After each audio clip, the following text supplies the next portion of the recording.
ԱՄՆ նախագահ Դոնալդ Թրամփը Կենտրոնական Ասիայում ձգտում է առանցքային դեր ստանձնել, ինչի վկայությունը Կենտրոնական Ասիայի երկրների ղեկավարների մասնակցությամբ հինգշաբթի Սպիտակ տանը անցկացված գագաթնաժողովն էր։ Նման ձևաչափ Սպիտակ տանը չէր եղել, սակայն ձևաչափին չէր զիջում նաև բովանդակությունը։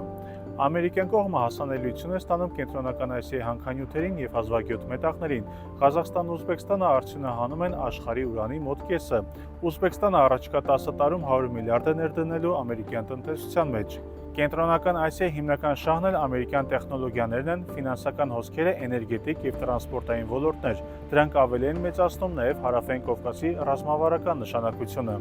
Ամերիկյան կողմը կարող է ընդլայնել Թրամփի ուղու Հայաստանի հարավով նախատեսված TRIP նախագծի տրամաբանությունը, ավելի մեծ դեր ստանձնելով միջին միջանցքում։ Նման սցենարը ամերիկյան կողմին իրական շահառու կդարձնի չինական մեկ գոտի ճանապարհ մեգանախագծում։ Հայտնի չէ, թե արդյոք Պեկինի և Վաշինգտոնի միջև համաձայնություն կա նշված նախագծերի շուրջ, սակայն բոլոր դեպքերում թե միջին միջանցքը, թե TRIP-ը նվազեցնելու է Մոսկվայի ազդեցությունը։ Հետևեք Civilnet-ին և կիմանաք ավելին։